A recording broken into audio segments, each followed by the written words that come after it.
Olá, sejam muito bem-vindos ao LRcast. Meu nome é Luciana Rezende e hoje eu tenho aqui uma pessoa muito especial que vai falar sobre mentalidade financeira, sobre consciência, estrutura e decisões que sustentam uma carreira de sucesso.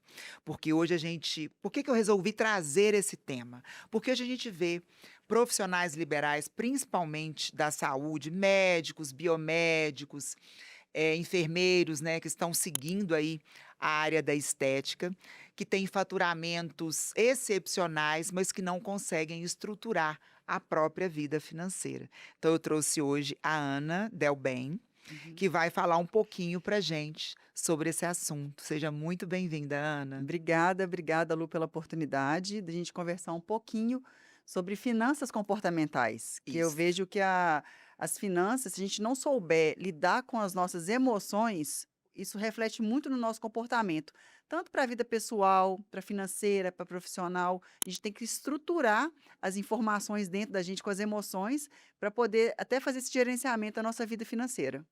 Isso é importantíssimo, né.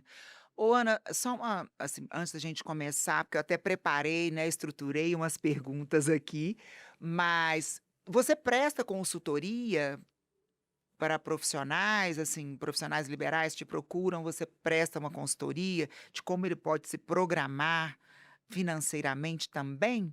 Presto. Eu tenho mentorias, né, individuais e em grupos também. Esse mês agora a gente está lançando um aplicativo que é um software de planejamento financeiro, que a gente consegue utilizá-los tanto para as empresas, os escritórios, os bancos já estão comprando esse software para poder colocar para os clientes, para prestar um serviço completo mesmo do planejamento do início ao fim, passando por todas as áreas: gestão de risco, financeiro, sucessório, organizar se tem dívida, receitas e despesas. Ele ficou super interessante, ele chama Money for Me, esse Money for aplicativo. me, money for Tá me. muito lindo, tá bem didático, bem visual, e eu também tenho dentro do aplicativo, uma parte mais reduzida que é um diagnóstico, que a pessoa ela entra lá, responde algumas perguntas para ela ter uma noção agora de como é que tá o estado dela financeiro, Perfeito. né, porque às vezes a pessoa ela acha que ela tá bem, e no íntimo e no fundo ela não tá, porque depois que você faz esse diagnóstico, é que você consegue falar assim: "Opa, espera aí, eu tenho que acender uma lanterna aqui amarela, para eu poder dar um olhar mais para essa determinada área". Uhum. Então esse aplicativo ele tá chegando aí no mercado, é uma coisa bem inovadora, dentro de todos que eu já olhei, que eu estudei, não tem, que ele tá super completo, e ele não é uma tabela de Excel, que a tabela de Excel se der um problema na fórmula, você Ixi. perde. Uhum. Não, você entra com login e senha, fica na web mesmo, é um software que ele tá super bacana. Ah. Então, quem quiser conhecer um pouco mais dele, vai estar no meu Instagram. A gente, Uhum. né, tá colocando ele no mercado agora, já estou apresentando para algumas grandes empresas, grandes bancos, para poder começar a distribuí-los de forma white label. O que que é isso? Você colocando a sua própria marca dentro do software, também Uhum. consegue fazer isso. E aí a gente faz esse atendimento para os médicos, para todas as classes de profissionais. Ah, maravilha. Eu esqueci de ler aqui o currículo da Ana Delfim. Vou ler aqui, porque é muita coisa. Então vamos lá. É formada em administração, atua no mercado financeiro há mais de 24 anos, com passagem por grandes instituições como Personalité, Safra e BTG. Hoje a Ana atua na área de planejamento financeiro e mentoria, como você mesma disse, ajudando profissionais e empresas a estruturarem suas finanças com clareza e inteligência. Perfeito. Então, esse software veio consolidar aí, né, o Consolidar. seu trabalho como um todo. Isso. Maravilha, parabéns. Eu falo com o Breno, né, que é meu sócio, a gente faz o básico muito bem feito. Não Uhum. inventa a roda, não tem aquelas promessas mirabolantes, nada. Fazer o básico bem feito, e aí o resultado vem. Maravilha. Então vamos lá. Por que que a maioria dos médicos, biomédicos, profissionais liberais como um todo, ganham bem e mesmo assim vive financeiramente vulnerável? Onde está o erro estrutural na sua opinião? Os médicos, eles ganham bem e eles, se baseiam nesse ganho, achando que isso é que vai mantê-los bem para sempre. Só que se você não tem uma estrutura por trás do ganho, não adianta nada. Porque se você, por exemplo, der algum problema de saúde com você e você não puder trabalhar, como é que vai ficar sua renda? Então, se você está começando a sua carreira agora, você está começando a ganhar um dinheiro onde você não ganhava antigamente, você tem que começar a estruturar através de um planejamento para onde que vai sua receita. Uhum. Porque se você ganha muito e começa a gastar muito, não vai adiantar nada. E é uma tendência, É né? uma tendência. Ah, eu melhorei de vida, eu quero trocar de carro. Ah, eu melhorei de vida, eu quero comprar uma casa. Não, espera primeiro. Forma uma reserva de emergência lá. O que seria isso? A reserva de emergência é quando você tem que ter a clareza do seu custo fixo mensal, ter este valor de 3 a 12 meses, num investimento onde você consegue lançar mão dele imediatamente, caso aconteça qualquer coisa com você, ou um afastamento, ou uma doença na família, sua renda parou de entrar, durante pelo menos de 3 a 12 meses você consegue se manter. Uhum. Então as pessoas elas invertem a ordem. Aí elas vão pensar na reserva de emergência quando está quase aposentando. Eu estou pegando muitas pessoas agora, que eu estou fazendo mentoria, que as pessoas elas estão na fase, chegando na fase de aposentadoria e não tem reserva. Hum, E aí está fadado ao INSS. nossa. E aí o padrão de vida cai, Cai. Isso é né? muito ruim. E a É. pessoa ela começa a ficar deprimida. Porque ela fala assim: não, agora eu não estou valendo nada, eu estou aposentando e eu não tenho dinheiro. E a Nossa. gente tem que fazer isso agora. A primeira, para mim, assim, eu quero trocar de carro. Não, primeiro a reserva. A reserva ela é primordial. Aconteceu qualquer coisa com você, a gente está fadado a isso, né? É. Um problema de saúde ou um problema com o filho, não sei. Qualquer eventualidade, um desemprego. Aí, Uhum. pelo menos por uma transição de carreira. Até Uhum. para fazer a transição de carreira, a gente tem que ter uma reserva para você pensar nisso. Uhum. E você, na hora que você fez a transição de carreira, você sabe, você faz Sei. mais claramente. Você É. sabe para onde você vai, porque aí o medo não toma conta de você. Uhum. Porque quando falta dinheiro, o medo ele aumenta. E É, e muito. muitas pessoas, não fazem transição de carreira pela insegurança Pela do insegurança. financeiro, né. É. Então, quando realmente você já tem uma estrutura, que você tem essa tranquilidade, você sabe que você vai passar ali por um período de adaptação, até você, se consolidar na nova Sim. profissão, você realmente tem que ter essa reserva, né. É. E a consolidação, ela não é rápida, né, Lu? Ela Não, ela demora. demora. No É, mínimo 1 ano, é, 2 anos, né, para você criar o seu nome, é. começar a dar o resultado, porque quando você Uhum. faz um investimento ou em você ou na nova empresa, o payback, o que que é isso? O investimento que você faz, em quanto tempo que ele vai voltar. É. A gente precisa também de fazer essa conta, de saber, Uhum. estou abrindo uma empresa agora, eu vou investir X nela, mas esse dinheiro me volta em quanto tempo? Uhum. Esse tipo de conta a gente tem que sentar e ter cautela para fazer. É porque é engraçado, eu acho que o brasileiro como um todo, ele tem um espírito empreendedor, É, né.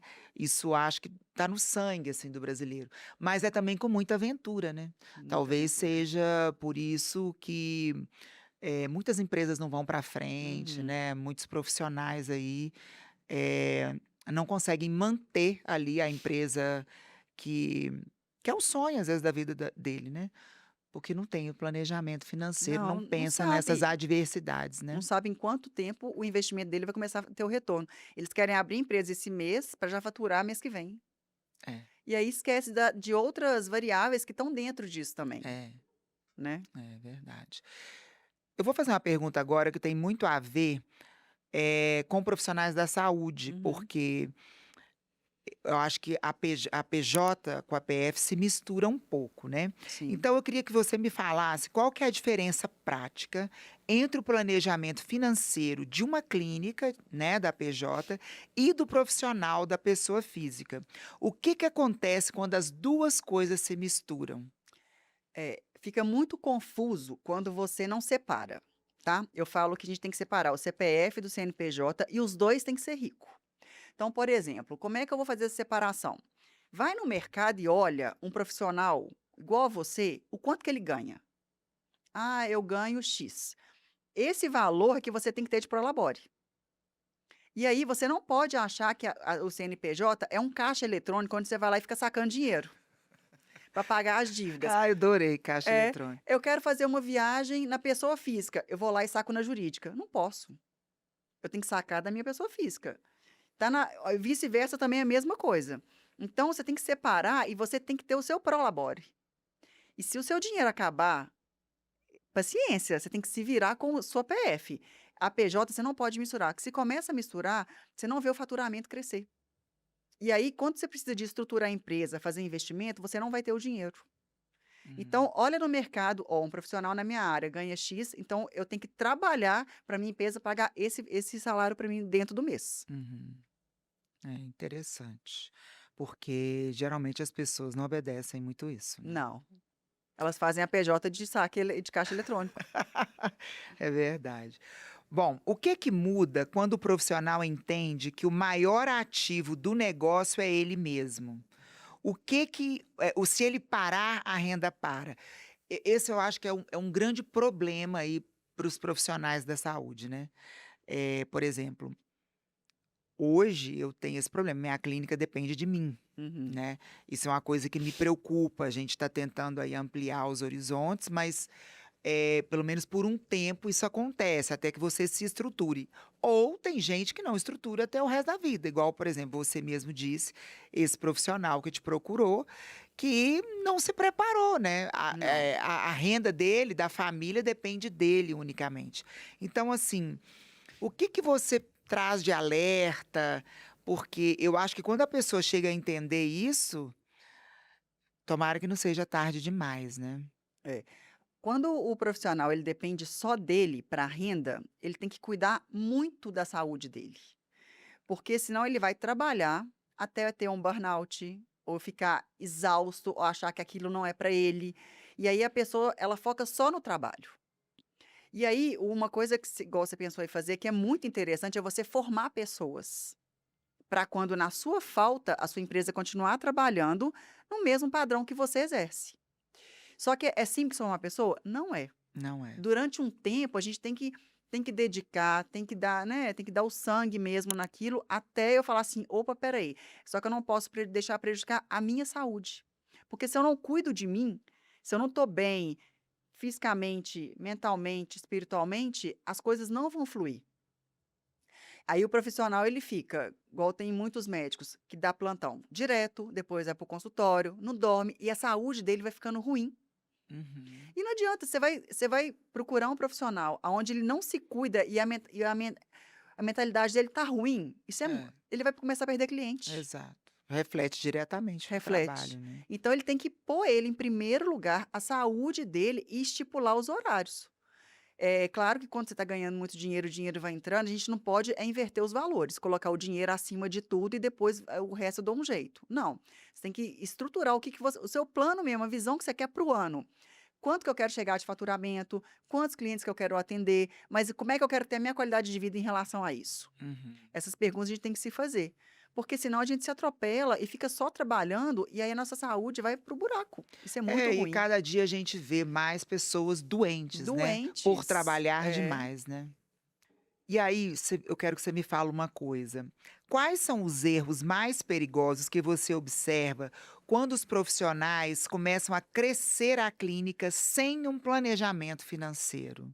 não, eles começam, tem gente que se engana que crescimento é status.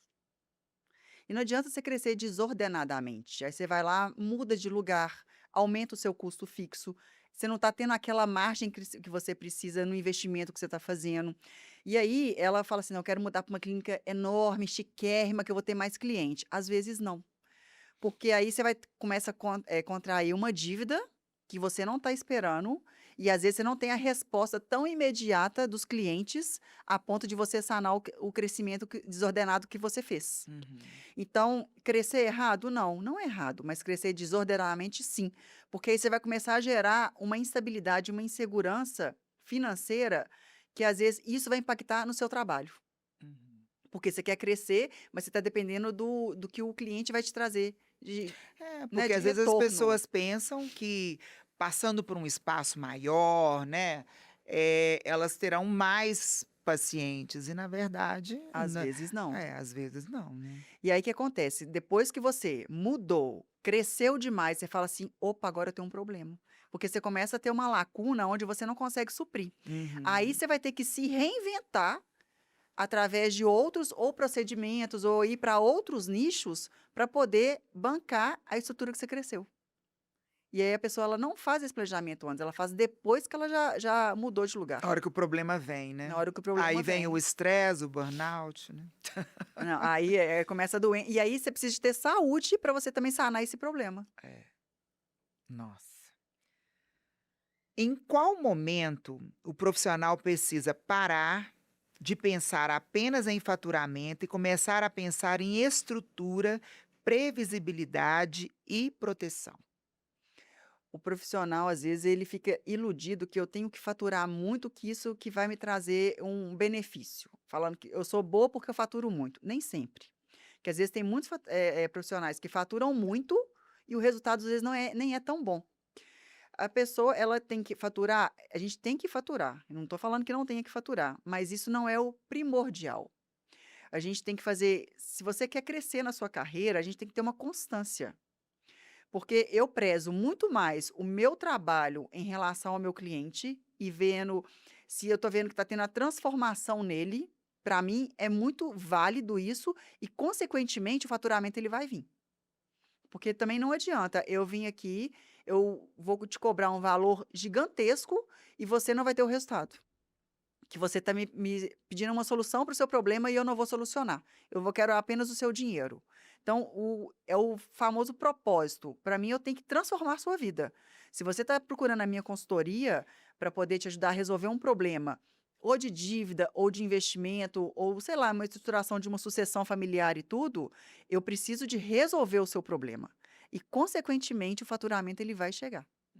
Tem que ser uma Uma consequência do seu consequência. trabalho, daquilo que você oferece, né, e não vir E primeiro, não né. vir primeiro. É, Porque se você coloca o dinheiro em primeiro lugar, ele te cobra um preço caro lá na frente, é, né, e fica sem constância, né, sem porque as constância. pessoas, cada vez mais percebem, essa lacuna aí, né, entre o que você oferece e o que você está cobrando, Fica né. parecendo que você é uma fraude. Exatamente. Tipo assim: "Gente, eu tô cobrando uma coisa que eu não tô entregando". É, Isso é muito eu não consigo fazer isso. Então eu prefiro o over delivery, que é entregar muito mais do que eu tô cobrando, do que ficar colocando o dinheiro em cima da mesa primeiro. uhum, é verdade.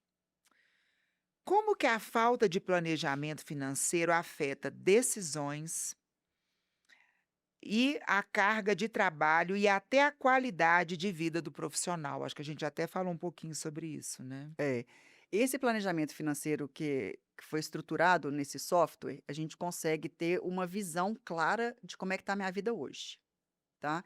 Então, se eu estou agora no início de carreira, eu tenho que trabalhar muito. Junta para fazer clientela, né, para fazer o meu nome, eu preciso de estruturar a minha marca. Se eu estou no meio da carreira, na construção de patrimônio, eu já posso desacelerar um pouco e colocar mais qualidade de vida para minha família, para o que eu tenho de objetivo, para o que eu quero para o meu futuro. E nisso, nesse planejamento, você consegue construir o quanto que eu quero, por exemplo, eu quero aposentar com a idade X ganhando tanto. O que que eu preciso fazer agora para lá na frente eu conseguir colher isso? Então, o planejamento, ele te dá uma tranquilidade na vida. Porque você faz as coisas de caso mais pensado, você sabe para onde que você está investindo o seu dinheiro, o dinheiro ele vai te dar um retorno que você está esperando, os juros compostos vai trabalhar ao seu favor no longo prazo. E não quando chegar lá na frente aos 60 anos, eu falar: "Nossa, e agora? Eu vou aposentar com quanto? Não sei. Eu vou depender do INSS, eu vou morrer Nem de fome. posso aposentar, Nem né. posso aposentar". Uhum. Então, assim, eu conheço os médicos que têm 70 anos que não podem aposentar, Nossa, porque ele sustenta a família até hoje. Os filhos casados, ele está sustentando, para não diminuir o padrão de vida. nossa. Porque às vezes não dá oportunidade para o filho se virar sozinho, sabe. Assim, eu tenho filho também, mas eu penso comigo, quando que eu sei que eu dei certo na vida com meu filho? Quando eu vou passar a ser desnecessária. Eu me tornei desnecessária para ele, ele seguiu. Mas tem muita gente que não está preparado para isso, né, Não, de que cortar o cordão. e tem gente que gosta dessa dependência, né, se sente talvez importante e útil, Sim, né, e a verdade, a gente tem que ter um pensamento bem diferente, né, bem como você diferente. disse aí, É. quando eu me torno desnecessário. A gente sabe que, tipo, deu certo, porque senão imagina, você tá lá com 70 anos, você tem que manter a sua vida e ainda ficar preocupando com o filho de 40, que Não seria mais ou dá. menos É, isso. Isso é um desgaste emocional muito grande. Isso causa muita doença no futuro. E se sentir responsável por um filho de 40, né, de 30 que seja, A ou até pessoa já menos. consegue andar com as próprias pernas, Ah, né. já, já. Antigamente, eu não sei, eu comecei a trabalhar com 16 anos, eu acho que antigamente a gente começava a trabalhar mais cedo, não é? É. Era muito diferente de hoje, né.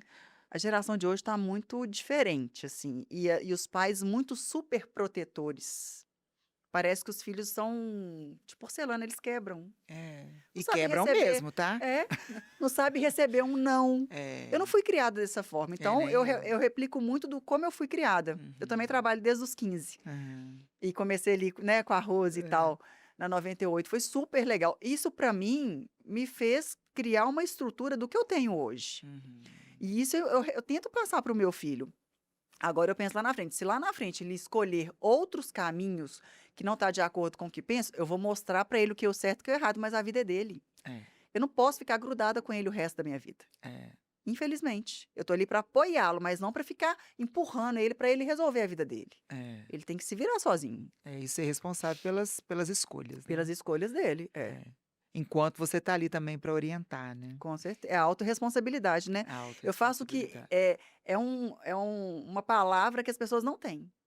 Tudo a culpa é do outro. É, Gente, isso é muito chato. é, Autorresponsabilidade zero, eu não tenho culpa de nada, eu sou perfeita e sempre é é, o outro que me fez errado, o outro que me cortou. É assim, é. eu não Eu tô não dei certo porque, é, né, porque eu não tive oportunidade, porque sempre, né, tem gente que coloca a culpa nos pais nos pelo próprio pais. fracasso, né. É. E a gente tem que pensar que os nossos pais, eles fizeram o melhor que eles deram conta. E era uma outra Ponto. época Era uma também, outra né. época. É. E tá tudo E tá certo, tudo certo. né? A gente não tem que carregar esse peso. Daqui pra frente, soltou minha mão, eu tenho que me virar. É verdade. A gente estava falando aqui sobre reserva de emergência, né. Geralmente a gente escuta falar isso muito na pessoa física. Me fala também um pouquinho aí como funciona na pessoa jurídica, e na prática dentro de uma clínica, por exemplo. A dinâmica da reserva de emergência, ela é a mesma, tá? Então, assim, claro que na pessoa jurídica tem outras variáveis, do custo com funcionário, às vezes um aluguel. A gente tem que pegar todas as despesas da clínica dentro do mês, as despesas fixas, e a gente tem que ter uma margem também para as despesas variáveis, porque às vezes dentro do mês pode acontecer alguma coisa que você não está esperando. Então, você vai lá, pega o seu custo fixo mensal da clínica neste mês e coloca no investimento de 3 a 12 meses, coloca lá 6 meses do seu custo fixo. No investimento, um CDB de baixo risco, alta liquidez, onde você consiga lançar mão dele imediatamente caso um mês você fique sem faturamento. Ou teve algum problema de caixa, às vezes não recebeu um cliente que não foi. Então você consegue se manter também por esse tempo. Isso serve tanto na física quanto na jurídica.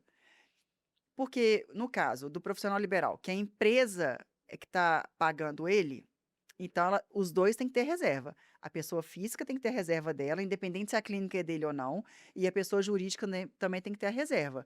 Caso não haja algum tipo de faturamento, ela consegue se manter pelo menos por um tempo, de Uhum. 3 a 6 meses. Imagina, Lu, você está lá, você tem sua clínica, você não tem faturamento, você vai ficar louca? Os seus funcionários precisam receber. Ela vai falar: "Ho esse mês não tem dinheiro para te pagar". É, e as pessoas estão esperando o pagamento dela. É, precisam, né. Precisa. Tem. Então, assim, essa reserva, quanto mais você conseguir juntar, por exemplo, ter um ano de reserva de emergência na jurídica é maravilhoso. Porque às vezes a pessoa começa a ganhar dinheiro, a faturar mais, e aí já começa a querer trocar. Trocar de consultório, aumentar, começar a aumentar a despesa. E lança mão da E reserva que lança a mão deveria da estar ali, reserva. É. Para aquilo. A reserva, ela não. A gente não, o ideal é não mexer. Sabendo que ela tá ali, porque te dá um conforto para você tomar melhores decisões. Mas se você quer fazer sei lá, uma reforma na clínica, tem que fazer? Tem. Mas vamos juntar o dinheiro primeiro e depois fazer essa reforma? Ainda mais nesse cenário de juros muito alto. Como é que você pega um dinheiro emprestado com juros a 15? não tem como. Então, assim, a gente Verdade. tem que fazer conta mesmo, assim, é É, sentar e colocar no papel. Porque, é. ou então, assim, eu preciso de aumentar a minha margem de ganho. Espera essa margem aumentar durante um tempo e depois vai lá e faz a reforma que você realmente precisa. Contratar novo funcionário. Isso tudo a gente tem que colocar no papel. É. Senão você começa a crescer desordenadamente e não dá Uhum. conta. Aí o que acontece? Lá na frente você tem que mandar todo mundo embora. Olha que caos. É, realmente um problema e tem que ter muita consciência, né, tem que crescer Tá mexendo com consciente. vidas. É, As pessoas têm famílias atrás dela que é, dependem disso que também. dependem disso. Né? Não é só falar assim, ah, vem cá, eu vou te contratar, se não der certo eu te mando embora. Pode ser assim. É, A gente lida com, tem que ter gestão de pessoas, né? Eu já passei por isso e é horrível. horrível. Vamos lá. Quais os sinais que mostram que o profissional liberal está financeiramente refém do próprio trabalho e como sair desse ciclo? Quando ele trabalha para pagar a conta e não tem a reserva. E às vezes não dá nem para pagar a conta, Corrida né? dos ratos, é. Uhum. Trabalha, paga a conta, trabalha, paga a conta. Fica só nisso. Ele não consegue nem respirar. Isso é muito ruim, porque aí começa a afetar o psicológico dele. E aí, se ele começa a ficar com o CPF fraco, principalmente mentalmente, ele não consegue gerar dinheiro para a empresa. Porque eu vejo que muitas empresas quebram porque o CPF do dono está fraco. Porque se a pessoa, se ela estuda, se ela tem capacidade cognitiva de conversar com as pessoas e, né, chamar o cliente, captar cliente e tudo, ela mantém a empresa dela. Agora, se ela começa a falar que está dando errado, que não vai, e começa a se fragilizar, a empresa ela vai quebrar. Porque a empresa ela depende do CPF forte do dono. Então, o dono ele tem que se capacitar, ele tem que fazer curso, ele tem que inovar, é o que você faz. Tá em constante evolução, tem constante crescimento, toda novidade que tem, você está por dentro, porque aí todo mundo, você se torna uma pessoa atrativa. Ué, eu vou lá na Luciana porque eu sei que ela tem um procedimento diferente. Ah, a Luciana ela é antenada, então eu vou nela. Então, o seu CPF, ele tem que ser muito forte e não ficar baseado no CNPJ. Porque tem pessoas que, eu vejo isso em banco, ela trabalha no banco e fica nas costas do banco. É horrível, porque no dia que o banco resolve falar assim: "Tchau", é tchau. Então eu não sou o banco, eu sou a Ana. Então dentro do banco eu tenho que me fortalecer. Então eu tenho que fazer curso, eu tenho que tirar certificação, eu tenho que estar Você está em antenada. qual banco hoje? Hoje eu estava no BTG, hoje eu tô Ah, tá. Você com sabe a que eu minha já fui empresa. bancária, né? Sei, eu sei que você foi. Fui bancária até 2002, de de 1990 a É uma 2002. escola, né? Uma escola. É. E antes disso, lembra do BENJ, Banco do Aham, Estado de Minas lembro. Gerais? Eu entrei no banco como estagiária, eh, eu trabalhava em abertura de contas, e foi na época do Plano Collor. Uhum. Ele Então confiscou a eu poupança de todo vivi mundo. eu vivi aquele drama do Plano Collor abrindo conta corrente. E eu não me esqueço de um fazendeiro que era bem conhecido na região, isso foi lá em Governador Valadares, que ele um dia antes do Plano Collor ser, eh, Confiscar, né? de ser anunciado e confiscado, que eu acho que foi numa sexta. E acho que eu não lembro direito, foi véspera de um feriado, eu sei que foi um dia assim que o dia seguinte o banco não abria e aí foi anunciado e confiscou tudo, né. Ele chegou umas 15h30 com 20 CPFs, 20 pessoas junto com ele. Ele isso assim, a gente doida para ir embora, imagina, eu tinha que o quê? Meus 17 anos, né, 18 anos, a gente doida para ir embora.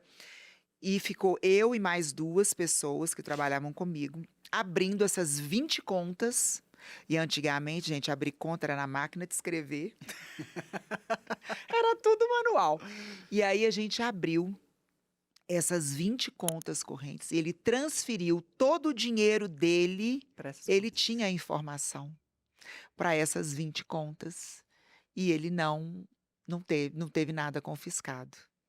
Eu lembro que ele Nossa, foi é. dentro do Informação limite. privilegiada, é. Ele teve uma informação privilegiada na época. Eu não esqueço disso. E aí e ficou por isso mesmo, então ele não teve nada confiscado. Nós ficamos lá esse dia até umas 7 horas da noite. O banco fechava às 4, abrindo as contas dele e fazendo as transferências, que também era tudo no manual. A gente tinha uns cadernos, assim, você é desse Uhum. tempo? Não, né, em Do banco? caderno ainda não, peguei depois. Era uma o saldo ele vinha era uma loucura. Ele vinha nos cadernos grandes, assim, impressos. Todos os dias à noite era impresso. E aí você virava, ali tinha um nome por ordem Nossa, alfabética, e ali você pegava, por exemplo, a pessoa sacava um cheque, você escrevia ali: "menos tanto do cheque". Aí no final do dia, a fazer a baixa. pessoa que era responsável lá ele fazia as baixas manuais, aí no dia seguinte vem um caderno novo. Então ele fez isso, a transferência de pra essas 20 contas, e não teve o dinheiro confiscado. Eu fico pensando, né, agora eu viajei aqui, você foi falar de banco, perguntei. Então eu sou desde a época do Benji. Depois do Benji, o Itaú Tal comprou o comprou. Benji, É. eu fui para o Itaú, e lá fiquei até 2002, quando eu fui empreender e montei uma empresa e saí. Uhum. Mas eu falo que banco é uma escola, É né. escola. A gente aprende não só a questão financeira, mas a gente aprende a lidar, Com as né, com as pessoas. É. pessoas, a fazer leitura, Uhum. né, das pessoas. Eu falo que a melhor escola que eu tive na vida nem foi as minhas faculdades, foi o banco. Não, você lida com a parte mais frágil da pessoa. É, Não, já tive vários N casos de pessoa falecer na sexta, segunda-feira estão a família inteira no banco, querendo saber quanto que ele tinha. já Gente, mas vi ele isso nem também. como Deus, nem esfriou, já tá lá. E É, brigar na sua brigar. frente ali, né. Não, assim, golpes, as pessoas caírem em golpe e achar que não tá em golpe, dá É, muita dó. Aí você tem que ter uma sabedoria para falar com o outro que ele tá no golpe. é. E a mentira? Ô gente, não mente perto de mim não, eu bato o olho na pessoa, falo assim, você consegue ler completamente a pessoa quando Completamente, ela tá é. mentindo, né. É. E aí você tem que ter muita cautela, até a forma de você falar, pra você explicar. Igual, por exemplo, tem pessoas que investiram em fundos agora há pouco tempo na Ambipar que perderam mais de 300.000. Como é que você vai explicar isso para o ser humano? Que ele perdeu, o dinheiro não vai voltar. É, duro, O nosso mercado, ele é um mercado interessante, mas ele é um mercado muito desafiador. desafiador. Mas é a melhor escola da É, vida para mim, se chama banco. com certeza. Foi maravilhoso para mim, e a gente traz uma bagagem, né. E a gente vira um pouco psicóloga também. É, Dos clientes, assim, é, sabe, cada um tem uma história. é. E a partir do momento que você entende a história do outro, que você tem empatia. Eu tenho famílias que estão comigo há mais de 10 anos, que eu conheço a família inteira. E Uhum, aí a mãe fala: "Você é igual uma filha para mim", porque você entende o processo, você não vai indicar um produto que não serve para a pessoa. Eu sempre tive uhum. esse cuidado com os clientes, sabe, de deitar e dormir tranquila. É por isso que você tem o sucesso que você tem, porque desde a minha época a gente vê o que a gente mais via era o gerente querendo cumprir a meta É. dele, sem se gente, quantas vezes eu vi Não, isso é muito pessoas chato, colocando dinheiros, desagradável. por exemplo, na época que surgiu a previdência privada, e aí botar em previdência que eu não podia mexer, lembra disso? Antigamente hoje até mudou Não, muito, ainda né, o tem, perfil. assim, mas eu acho que o produto previdência ele é bom quando ele é bem explicado e é para Uhum. o seu perfil. Exatamente. Todos os produtos são assim. O banco cria vários produtos, mas cada um tem um perfil diferente. Agora você pega uma previdência para uma pessoa que não tem perfil só para bater sua meta, não dá. É. E a gente vê isso, né. Vê muito. É. Ainda mais esses meninos novos que estão entrando agora, que não têm tanto conhecimento, eles não têm cuidado com o cliente. Isso é muito ruim. É, Eles querem bater a meta e receber o bônus e tchau. é. Mas eu acho também que o banco está mudando muito de perfil, né. Hoje está tudo muito online, né, Muito digital, né? muito Não digital tem esse contato, né? então as Mas assim, a pessoas alta renda ainda tem muito. é, É, tem. A gente atende muito cliente, vai na casa do cliente, é, eles gostam desse contato, assim. Acho uhum, que a geração mais nova que, né, dos jovens que não querem ter gerente, e aí vão para os bancos digitais. uhum. Bom, a gente estava falando aqui sobre separar a pessoa física da pessoa jurídica, mas eu acho que muitas pessoas entendem isso como burocracia. E aí eu quero que você fale um pouco O porquê que não é, o porquê que é tão importante, nós já falamos alguma coisa desse tipo, mas queria que você enfatizasse isso. E por que que isso vai trazer uma estratégia de crescimento e longevidade profissional? A gente tem as pessoas que têm empresa, eles têm que ter bons contadores, porque o contador também, dependendo da orientação que ele te dá, ele pode te levar para o sucesso ou para o fracasso. Então você tem que ter uma equipe na sua empresa para te ajudar. Eu vejo assim, não só na área financeira, você tem que ter uma equipe boa de marketing, você tem que fazer várias curadorias dentro da empresa para poder você chegar nesse sucesso. Então, se você tem um contador, eu já peguei clientes meus com contador lá que, por exemplo, na pessoa física, ele declarando bem de R$ 1, tipo assim, um terreno. Eu falei com ela, você está entendendo? Por exemplo, a fazenda vale mais de 100 milhões, está declarada a R$ 1. Falei: "Como é que você vai explicar esse ganho de capital na hora que você vender?". "Ah, mas o contador mandou colocar assim", mas não é assim. A gente tem que também questionar quem está prestando serviço para gente, e fazer o que é o certo. Que às vezes você fica assim: "Ah, mas eu não quero declarar porque eu vou pagar muito imposto", mas se você está pagando muito imposto, porque você está ganhando muito, É um bom sinal, é um né? bom sinal. Então assim, faça o que é certo, porque lá na frente você não paga o preço. Então, a gente tem que parar com esse negócio de querer levar vantagem em tudo do jeitinho brasileiro. Gente, você tem que pagar imposto? Paga o que é o certo. E a sua empresa ela vai crescer ordenadamente, não desordenadamente. Porque você imagina, você começa pequeno, começa a fazer jeitinho em tudo. Na hora que você começa a crescer demais, para você arrumar o erro, fica mais complicado. Então a gente já tem que começar a fazer o certo quando você é pequeno, para na hora que você crescer, você já cresce ordenadamente.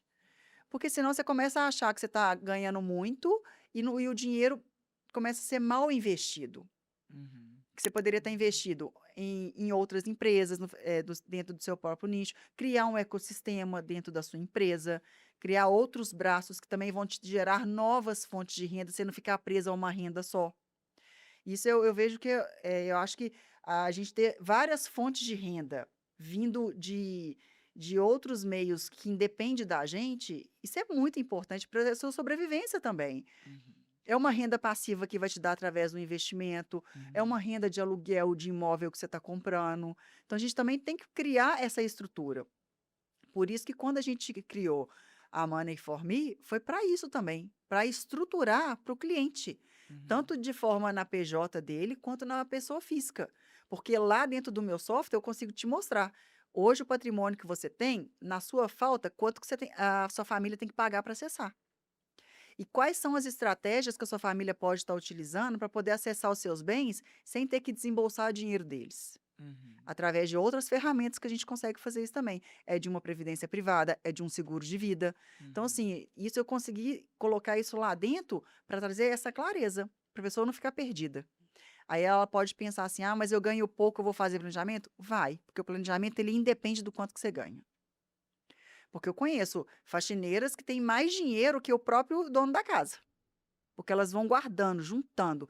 O negócio, Lu, não é o tanto que você ganha, é o hábito que você tem. É verdade. Se você desenvolve o hábito de guardar todos os meses R$ 50, acabou. O montante ele vai só aumentando. Você tem que fazer isso ficar intrínseco dentro de você, é o hábito. Eu Uhum. preciso eu recebi o dinheiro, a primeira pessoa que eu tenho que pagar sou eu. Eu me pago primeiro, para depois eu pagar as contas. Quanto que eu vou me pagar? Eu vou estipular, ou é 5% do valor, ou é 10%, não sei, depende do mês. Uhum. Mas a primeira pessoa que eu tenho que me pagar sou eu.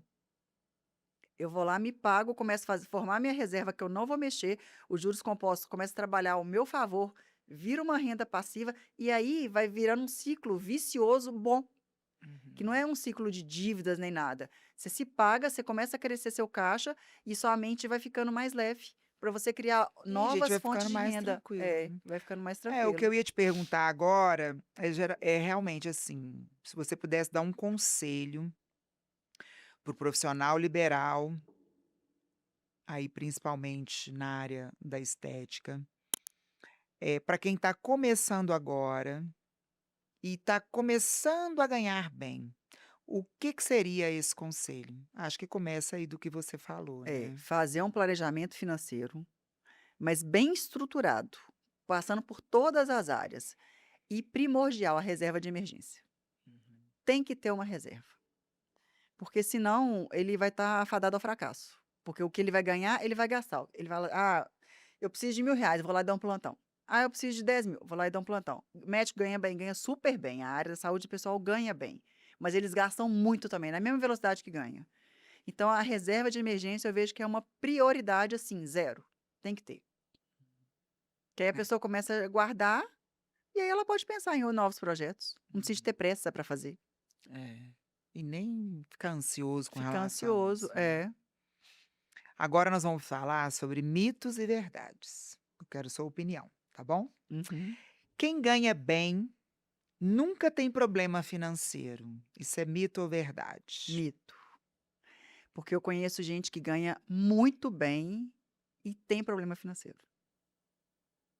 Porque às vezes eu já vi muito falar: "Ai, porque quando eu faturar R$ 100.000, quando Ilusão, eu faturar R$ 200.000, eu vou estar tranquila". ilusão. Vai Se ela não gastar muda o hábito mais. de gastar, vai continuar tendo Vai problema. continuar. Porque aí vira uma bola de neve. E aí o hábito dela hoje é gastar muito. O cérebro dela já tá quando, ele já tá ele já sabe que ele não consegue parar e fala assim: "Não, hoje esse dinheiro eu vou guardar". Não, ela tem uma tendência a gastar: "Ah, eu vou ganhar mais? Então eu vou gastar mais". Ao invés dela parar e respirar, eu tô com uma mentorada assim, que ela ganha super bem e ela tá super endividada. Ela tá desesperada. Falei: "Sabe o que você tem que Eu também fazer? conheço gente assim. Primeira coisa, cortar seu cartão de crédito". Ela deve ter uns 5 cartões. E aí, um vai pagando o outro, aquela confusão, vai virando aquele ciclo, assim, fala que e durante um tempo você vai ter que parar de gastar. "Ai, como é que eu vou fazer?". Você vai respirar e não vai gastar, não vai comprar, porque também você tem que dar um stop, que senão isso vira um hábito normal, só que é ruim. É. Então não é o tanto que você ganha, isso é mito. Igual você falou, e o CPF vai ficando doente, né, porque a cabeça não tá mais em Não, faturar ali, né, de aumentar a sua renda, e sim é resolver o problema da sua dívida, né. resolver o problema da dívida. Guardar dinheiro é só questão de força de vontade? Não, guardar dinheiro é hábito, porque imagina se fosse motivacional. Hoje eu vou acordar é a mesma coisa de fazer ginástica. Hoje eu vou acordar, eu vou fazer ginástica, tô super animada, amanhã eu não vou estar. Gente, a ginástica eu sou das antigas, né. É. Ginástica eu tô na afim ou não, É, porque hoje eu tem já que fui, eu não é, estava afim de ir. é, Aí eu falo: "Eu vou", levanto e vou, pronto. é. Eu li há um tempinho atrás que a Mel Robbins, ela tem é como se fosse um anti-procrastinador. Ela fala assim: "Quando você quer fazer uma coisa, você vai contar assim, ó, 5, 4, 3, 2, 1, eu vou". E não pensa, vá lá e faz. Se você começar a pensar, você procrastina e não faz. É, eu sou assim também, principalmente com a academia. As pessoas me perguntam, né: "Mas como você arruma disposição, você tem essa força?" Eu falo: "Não, não, gente, eu não tenho força de Não. vontade não, eu só vou". E aí você estando lá, você tem que É, fazer, tem que né. fazer. É isso aí. E para finanças é a mesma coisa. Não é É, motivacional. Eu tenho, gente, eu preciso, é necessidade. é, Igual a necessidade básica. Eu preciso de guardar, não tem conversa. verdade. Investir é só para quem já é rico. Mito. Porque, igual eu tô te falando, já tive funcionária, empregada doméstica, que tinha muito dinheiro guardado. Perto da renda dela, uma pessoa que ganha 2.000 tem mais de 100.000 aplicado? É, Olha a proporção. Então não é o quanto você ganha, é o quanto que você guarda. É mais importante o hábito de guardar, independente se é R$ 50, começar com R$ 50 e todo mês guardar, do que eu ficar esperando receber uma bolada para colocar no banco.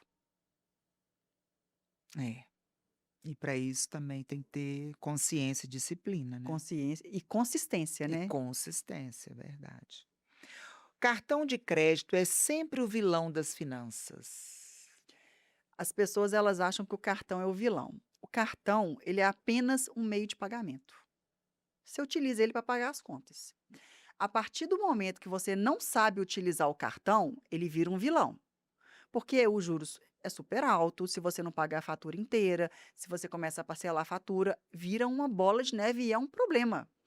Porque juros de cartão você vai pagar aí mais de 15, 20% ao mês. É caríssimo. Caríssimo. Não, se você for deixar para deixar a fatura de cartão vencer, você Pagar tá perdido. mínimo e tal. Agora, se você usa ele ao seu favor, você vai lá, compra, paga a fatura inteira, pega o bônus que ele tem, cashback, transforma em milhas e tal, aí sim, ele vira um benefício para você. Então, você tem que saber usar o cartão. Enxergue ele como um meio de pagamento, Uhum, porque aí você não fica refém dele. é. Eu conheço gente que fala assim: "Não, eu não tenho cartão, porque eu não tenho maturidade para usar cartão". É. É um dinheiro que você não tem, aquele dinheiro não é seu. O É. limite não é seu. É a mesma coisa as pessoas que têm um cheque especial. Tem muita gente que acha que o cheque especial é a extensão do salário. Então, assim, o dinheiro já caiu, o limite de cheque especial é a extensão do salário. Olha É, aqui, e que fica loucura, pagando né. juros todos os meses. É. Se você também não tem a maturidade de ter o cheque especial, cancela. Não tenha cheque especial e só gaste o dinheiro que tiver na sua conta. Porque isso é muito sério. Nossa, gente, no banco eu vi direto isso. As pessoas, o salário caía só para cobrir o cheque. Cobria o cheque especial. Aham. E aí vai, todo Quanto que tá mês. juros hoje, cheque especial? Nem faço ideia. Uns 10, 12% ao mês. Alguns bancos dão benefício de alguns dias sem juros e tudo, mas é muito alto. O cheque especial, para que ele é utilizado? Hoje eu tenho que pagar uma conta e amanhã eu vou receber um crédito. Você vai lá e utiliza. Um dia, 2 dias, ok, não tem problema. Ele é para você usar uma dívida de curto prazo. Agora, você fazer ele virar uma bola de neve, aí é muito prejudicial. Não é bom. Bom, organização financeira começa pelos investimentos, é mito ou verdade? Para mim é um mito. A organização financeira, ela começa em você saber gerenciar o que que é receita, o que que é despesa. Porque não adianta nada eu ficar só gerenciando investimento e eu não estou sabendo o que está entrando, o que está saindo. Então a gente tem que começar pelo básico mesmo. Quanto que eu tenho de receita? E descreve lá todas as suas receitas. Qual que é a minha despesa? No detalhe, coloque todas as suas despesas. Qual despesa que eu posso diminuir ou substituir? Aí você começa a fazer uma gestão da sua vida financeira. Você tem clareza do que entra, do que sai. E não fica refém. Porque tem muita gente que fala assim: "Ah, você tem que ficar anotando o cafezinho". Eu não sou de ficar anotando o cafezinho, mas eu acho que a gente tem que saber o que está entrando, o que está saindo. Você tem que ter muita clareza em relação a isso. Uhum. Que bom. Encerramos. Que Lu, conversa maravilhosa, necessária, esclarecedora. Foi sensacional. Muito obrigada, eu que viu? agradeço. Eu queria te dar um presente. Esse é o livro que eu sou coautora dele. Ah, que Pra você conhecer um maravilha. pouquinho da minha O história. poder da mentalidade financeira. Muito bom, muito Eu que obrigada, viu? agradeço, viu? Adorei, adorei aí todos os seus conselhos, foi sensacional. Muito, muito, muito obrigada. Foi um prazer. Eu que agradeço o convite, sempre à disposição, né, quando precisar. E eu aprendi também muito com você em relação à estética, beleza, né? A gente também precisa de estar bem, porque se a gente não estiver bem por dentro, como é que vai refletir por fora? É, verdade. A estética hoje, ela tem um papel muito importante, né, para os profissionais, porque quando a pessoa se sente bem, se sente bonita, ela produz mais, Produz. É né. seu cartão de visita, né? É o cartão de visita. Muito obrigada. Você quer Obrigada. deixar o seu Instagram? Eles Meu vão colocar aqui. Instagram é @ana com 2 N's, ponto Delben.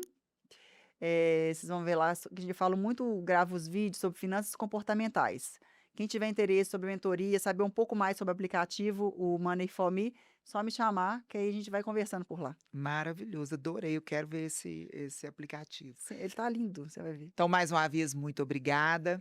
E você que gostou do podcast, curte, compartilha com um amigo, com pessoas da família, porque esse assunto aqui vai ajudar aí muitas pessoas a ter uma organização maior e um planejamento financeiro mais consistente. Obrigada.